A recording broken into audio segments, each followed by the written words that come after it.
hello guys, welcome back to our YouTube channel Dream Motorsport once again. আবার বেরিয়ে পড়লাম দুই ভাই একটা নতুন অ্যাডভেঞ্চার করার জন্য একটা অ্যাডভেঞ্চার রাইড। আর তার সাথে এটা হচ্ছে আমাদের ফার্স্ট ইন্টারন্যাশনাল বাইক রাইড, তাই তো? একদম ফাটাফাটি।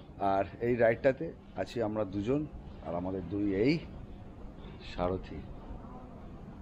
ফাইনালি যাচ্ছি নেপাল, বলে রাখলাম। আর নেপালের আমরা কোথায় কোথায় যাচ্ছি সেটা তো অবশ্যই তোমরা সমস্ত যত ভিডিও দেখবে, আগে যত আমি আপডেট দেবো সব পাবেই তোমরা।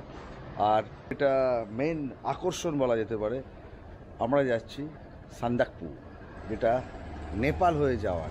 অনেকেই জানো, যারা রাইডার ভাই যারা আছো, যারা আমার ব্লগ দেখছো এই মুহূর্তে, তারা অনেকে জানো যে কোন দিক দিয়ে যেতে লাগে, কিন্তু যারা জানে না তাদের জন্য ইনফরমেশনটা দিলাম। আমরা নেপাল হয়ে ফুল অফরোড, ফুল অ্যাডভেঞ্চার করে আমরা যাব হচ্ছে সান্দাকপু। কারণ ওয়েস্ট বেঙ্গল দিয়ে 2018-তে লাস্ট বাইক রাইড হয়েছে, তখন বাইক অ্যালাউ ছিল, কিন্তু 2018 পর থেকে বাইকের কোনো অ্যালাউ নেই সান্দাকপুতে বেঙ্গল হয়ে, ইন্ডিয়া হয়ে। ঠিক আছে, তো চলো ভিডিও স্টার্ট করলাম। এখন আজকে হচ্ছে 1 এপ্রিল, এখন ঘড়ির কাঁটা হচ্ছে 12:45। আমরা এখন বেরিয়ে পড়ছি নেপালের উদ্দেশ্যে, আমাদের ফার্স্ট ইন্টারন্যাশনাল বাইক রাইড। ঠিক আছে, চলো তোমরা ভিডিওতে দেখতে থাকো আমরা কিভাবে যাচ্ছি, কিভাবে আমরা ভানসার বানাচ্ছি, ভানসার বানাচ্ছি আমরা নেপালের এন্ট্রি করার সময়। সব কিছু তুলে ধরবো, কত কি খরচা পড়েছে, কি কি করতে লেগেছে, সব তোমাদের সামনে তুলে ধরবো, যাতে তোমাদের পরবর্তীকালে প্ল্যান করতে গিয়ে যেন কোনো রকম প্রবলেম না হয়। ঠিক আছে, একদম। তো চলো স্টার্ট করি রাইড, অ্যাডভেঞ্চার রাইড।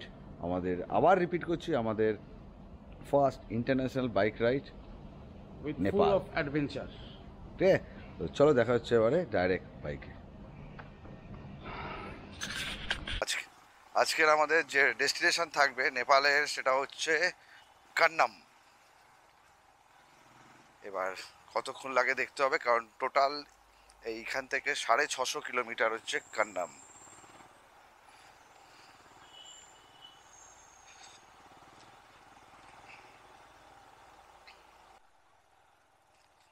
বন্ধুরা এখন পাস করছি লেক, আমাদের রবীন্দ্র সরোবর লেক। রাম টাইমে রবীন্দ্র সরোবর লেকের ওখান দিয়ে লাস্ট কবে পাস করেছি কে জানে, মনে নেই।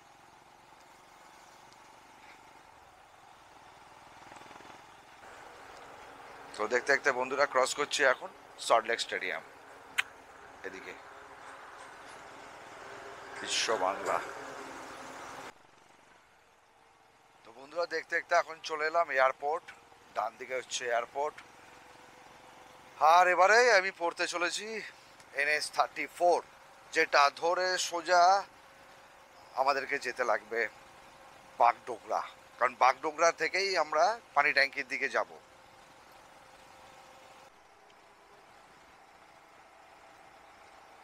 বন্ধুরা অলরেডি উঠে গেছি NH-34-এ, সেই ভালো রাস্তার ওপরে।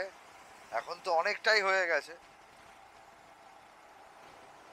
আর এখন মোটামুটি একদম পারফেক্ট রাস্তা। এরকমই রাস্তা চলবে NH-34 শিলিগুড়ির দিকে।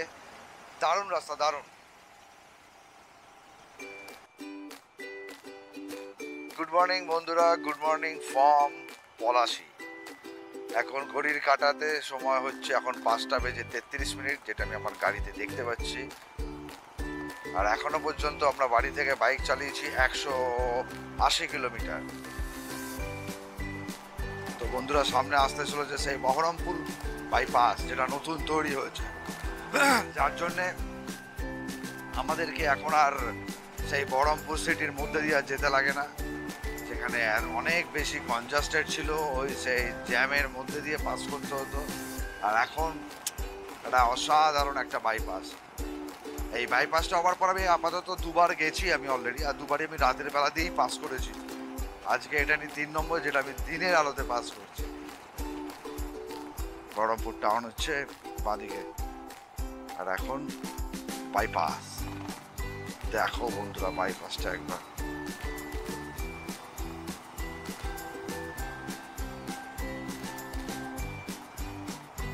আর তার সাথে সিরিয়াসলি দেখো একবার সূর্য মামাকে দেখো, কত সুন্দর লাগছে দেখো।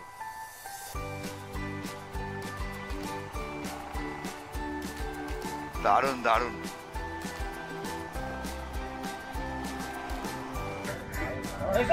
আমরা ওই বেরোতে বেরোতে তোমার 1:30 হয়েছে, তারপর আমাদের ইয়ে হয়ে কেশর চায় তোমার পঞ্চাননতলা ঘুরে পুজো ওই মানে প্রণাম করে 1:30 ধরো বেরিয়েছি।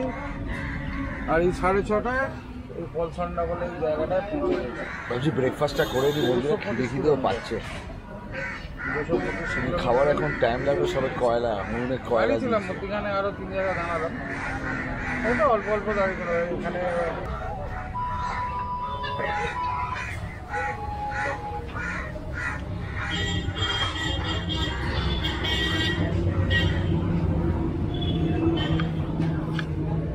তো বন্ধুরা স্টার্ট করছি ব্রেকফাস্টে নিচ্ছি চানা রুটি, ব্যাস ওই লঙ্কা পেঁয়াজ।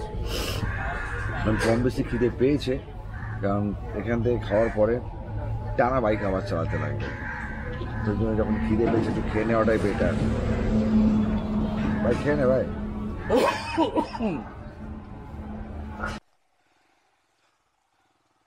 তো বন্ধুরা বেরোচ্ছি এবার পলসন্ধ্যা থেকে। খাওয়া দাওয়া হয়ে গেছে, আমরা 2 ভাই 290 টাকার ব্রেকফাস্ট। এখন অনেকটা পথ চলা বাকি বন্ধুরা। আর রোদ দেখো, রোদ ভালো মতো উঠেছে, হালকা ফুলকা একটা গরম কিন্তু এবার লাগা শুরু হয়ে গেছে।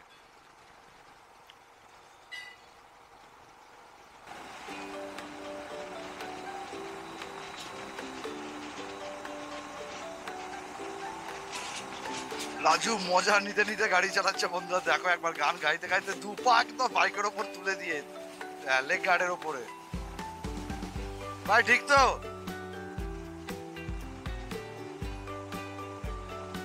উল্টু মজা নিতে নিতে চলেছে।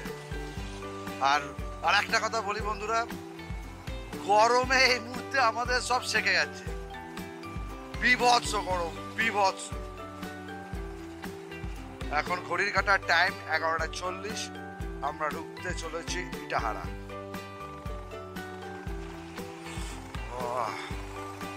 এখান থেকে রায়গঞ্জ 22 কিলোমিটার।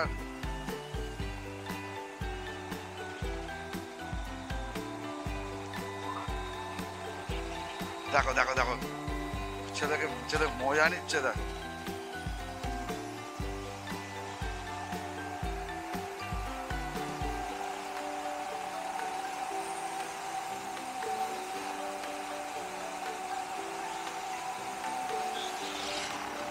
এখন টাইম 12:56, এলাম ডালখোলা। এখনো পর্যন্ত টিল নাও বাড়ি থেকে বাইক চলেছে 464 কিলোমিটার। এখানে একটু দাঁড়াবো, জল খাবো, ওআরএস খেতে লাগবে, কারণ বেতাল গরম। বাপ রে বাপ,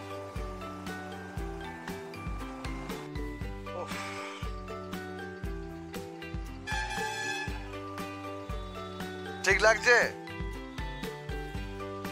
তো বন্ধুরা। এখন দাঁড়ালাম এসে ডালখোলা ব্রিজের নিচে। এখন এখানে খাবো আখের রস, বহুত জোর জল তেষ্টা পেয়েছে। আগে জ্যাকেট প্যাকেট খুলি আগে।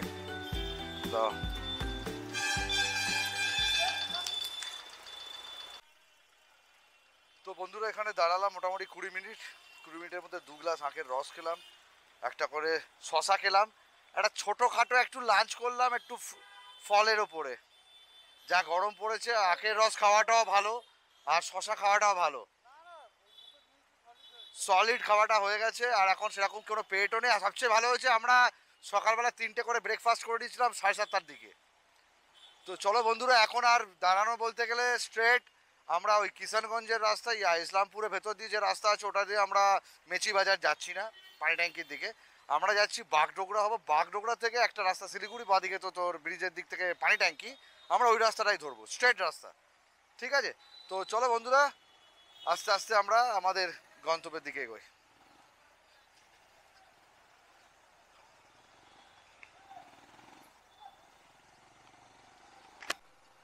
তো বন্ধুরা চলে এলাম বাগডোগরা, ডান দিকে বাগডোগরা এয়ারপোর্ট। আর আমরা এখন সোজা গিয়ে বাঁদিকে চলে যাব।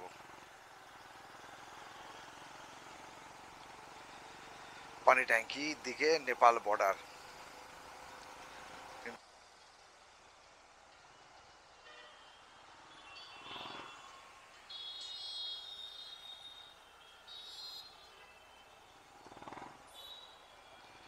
এই চলে গেলাম বাঁদিকে পানি ট্যাঙ্কির দিকে রাস্তায়। বন্ধুরা অলমোস্ট চলে এসেছি মনে হচ্ছে আমাদের বর্ডারে। দেখতে হবে এবার একটু।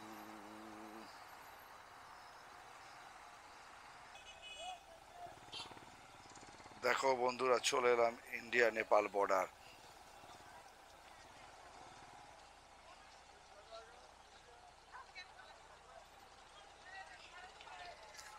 ও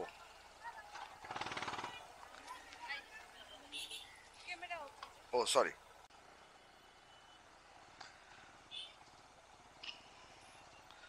তো বন্ধুরা ইন্ডিয়ার দিক থেকে নেপালের দিকে ঢুকছি।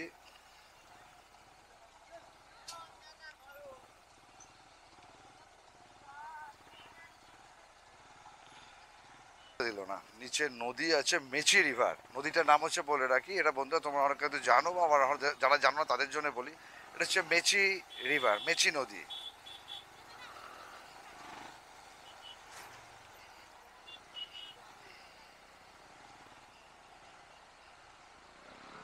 তো বন্ধুরা ফাইনালি এখন আমরা নেপাল এন্ট্রি করে নিয়েছি। আমরা দু ভাই, রাজু আর আমি। এখন আমরা যাচ্ছি ভানসার করতে। ভানসার বলে তো ইন্ডিয়াতে বলে পারমিট, নেপালিরা নেপালি ভাষায় সম্ভবত বলে সেটাকে ভানসার, সেই হিসাবেই ভানসার কথাটা উঠে এসছে। ওই সামনের দিকে, ওই যে ডান দিকে ওই অফিসে এখন আমরা যাব। এই সামনে এই দাদা আমাদেরকে হেল্প করছে ওখানে নিয়ে যায় বলে।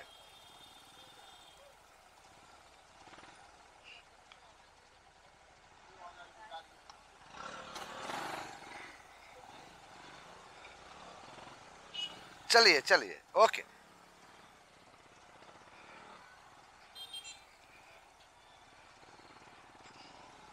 এই এখন যাচ্ছি আমরা ভানসার এই ঢুকছি আমরা ভানসার অফিস।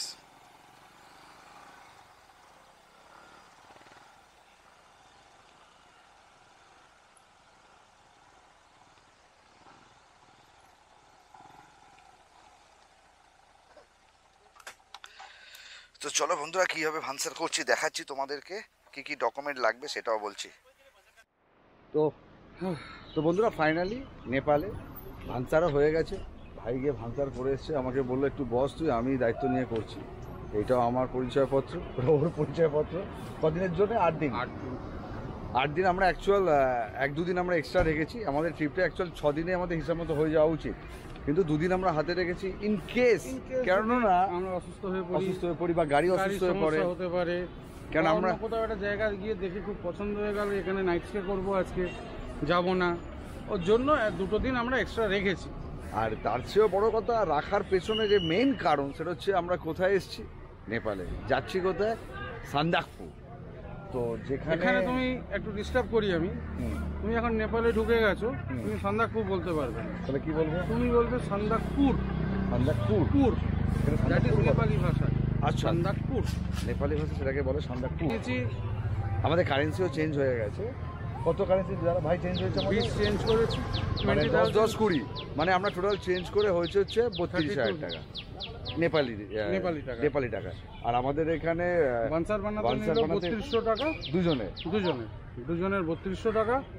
আর হচ্ছে একটা প্রথম এই ফর্মটা তুলতে হয়, উনি সব কিছু রেডি করে দেন, একদম প্রিন্টেড ফর্ম, কোনো হাতে লেখা কিছু নেই। হ্যাঁ, তো এই ফর্মটার জন্য ওনাকে 50 টাকা দিতে হয়, মানে দুটো 50 100 টাকা দিতে হয়, 100 টাকা দিতে হয়। আর আমাদের ভানসার করতে কিচ্ছু লাগে না, শুধু বাইকের স্মার্ট কার্ড আর কিচ্ছু লাগে। ঠিক আছে, তো চলো এবারে আমরা আস্তে আস্তে করে উঠি। আমাদের আজকে ডেস্টিনেশন কোথায় ভাই? কান্যাম। তো এখন আমরা যাব হচ্ছে কান্যাম। ভেবেছিলাম আজকে 2টো স্পট ঘুরে দেখে নেবো, কিন্তু এখনো পর্যন্ত আমরা করিনি লাঞ্চ। এখন কান্যাম যেতে গিয়ে আমাদের দাঁড়িয়ে নিয়ে এসেছি এখানে লাঞ্চ না করিয়ে, কারণ দেখুন আমরা জাস্ট বেরিয়েছি আর ডোরটা ক্লোজ হয়ে গেছে। হ্যাঁ, তো এটা আপনাদেরকে বলে রাখা দরকার, এটা এখানে কিন্তু ভেবে রাখবেন এর মধ্যে এখানে ইন করতেই হবে এনি হাউ, একদম, নাহলে কিন্তু ডোর ক্লোজ, একবার ক্লোজড হয়ে যাবে মানে আজকের মতন শেষ। তাহলে আপনাকে বাইরে আবার ইন্ডিয়াতে গিয়ে কোনো একটা জায়গায় আপনাকে স্টে করতে লাগবে। আর কিছু না। তো মাথায় রাখবেন 4:30-এর মধ্যে কিন্তু আপনাকে এখানে করতে লাগবে, ঠিক আছে। আর নেপালি কারেন্সি এই যে আমাদের হাতে দিদি ভাই বলো 32,000 টাকা নেপালি কারেন্সি। হ্যাঁ, এখন হ্যাঁ। এইগুলোকে নিয়ে আমরা তোরা করবো কবে এনজয়। বিদেশে গেলি? বাঁকুড়া না বিষ্ণুপুর তো দেখছিলাম তো। চলো করে নি লাঞ্চ, তারপর আবার আসছি বাঁকুড়া না ভাই। তাহলে আলটিমেট আমি এখন কোথায় বলতো? নেপালে এন্ট্রি নিলাম, আমাদের first international ride. First international ride. আমার দুই ভাই বাইক রাইডার করে চলে এলাম। তো বন্ধুরা এখন করছি লাঞ্চ বিকেল 5:25-এ। চিকেন চাউমিন, খুব জোর খিদে পেয়েছে, খেয়ে নি আগে। রাজু অবস্থা কি, ঘেমে একাকার হয়ে গেছে। বন্ধুরা এটা হচ্ছে নেপাল, দেখে নাও নেপালে কত হোটেল, দেখো এখানে হোটেল মার্কেট পুরোটাই এটা। তো মানে নেপালেও টোটো চলে। বন্ধুরা এবার পাহাড় চড়াই শুরু, দেখো পাহাড় চড়াই শুরু হয়ে গেল।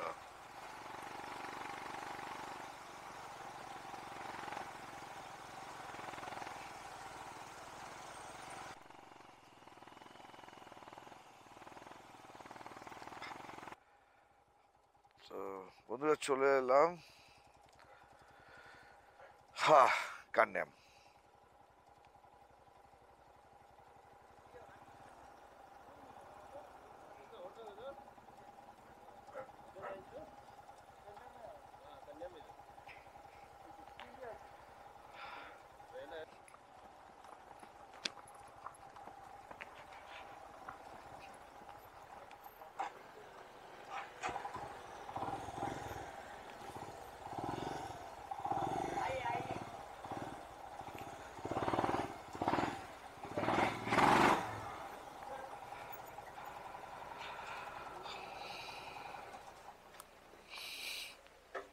দেখি রুম কিরাম।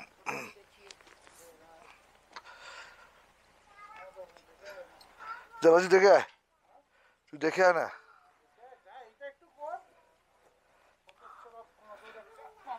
সব রইল। তো বন্ধুরা দেখে নিতে চলে এসেছি, রুমেও চলে এসেছি, কান্যামে চলেও এসেছি। কালকে এখানে যে দুটো স্পট আছে, দুটো স্পট তোমাদের ভালো করে দেখিয়ে দেবো ভেবেছিলাম, আজকেই দেখাবো কিন্তু দেখাতে পারিনি। তো তোমাদেরকে আজকে সমস্ত ইনফরমেশন শেয়ার করেছি, কিভাবে আমরা কলকাতা থেকে নেপালে কান্যাম এলাম সেটাও দেখিয়েছি। তো মোটামুটি খুব সুন্দর একটা আমাদের আজকে রাইড হয়েছে, খুব ভালো একটা জার্নি হয়েছে কোনো প্রবলেম ছাড়া। তো খুব ভালো আমরা একটা নতুন একটা এক্সপিরিয়েন্স আমরা আজকে গেইন করলাম, যেটা আমাদের দুজনেরই ফার্স্ট ইন্টারন্যাশনাল রাইড বাইকে। তো সত্যি বলছি খুব ভালো একটা দিন গেছে। তো চলো আজকে এই ভিডিওটা আমরা করছি এখানে শেষ, আসছি কালকে মেন অ্যাডভেঞ্চার এই ইস্ট নেপালে, ঠিক আছে। তো সেটা হচ্ছে সান্দাকফু। আমরা কালকে এখান থেকে যাব।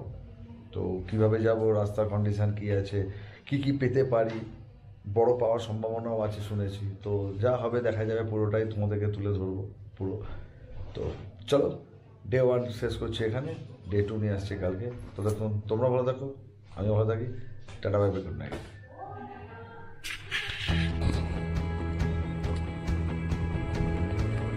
এখন নামছি আর উঠছি এই রাস্তা দিয়ে। রাস্তার কন্ডিশন কি বুঝতেই পারছেন।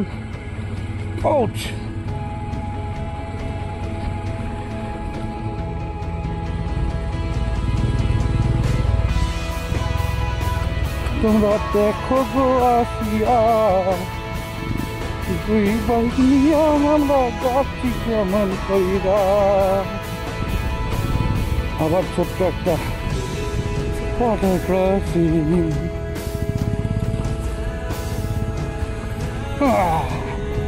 আবার একটা ওয়াটার ক্রসিং। ওরে বাবা রে বাবা রে,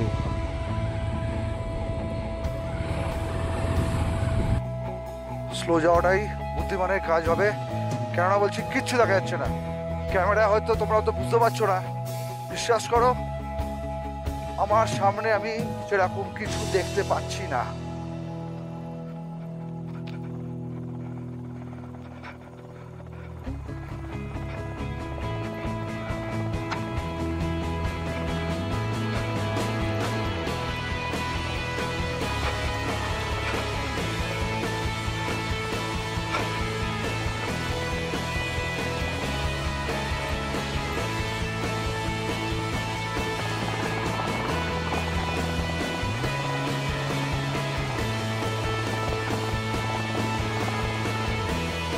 এটা কিসের রাস্তা? এটাই তো হবে, এদিকেই হবে, এদিকেই হবে, রাস্তাই হবে, যাই দেখা যাবে।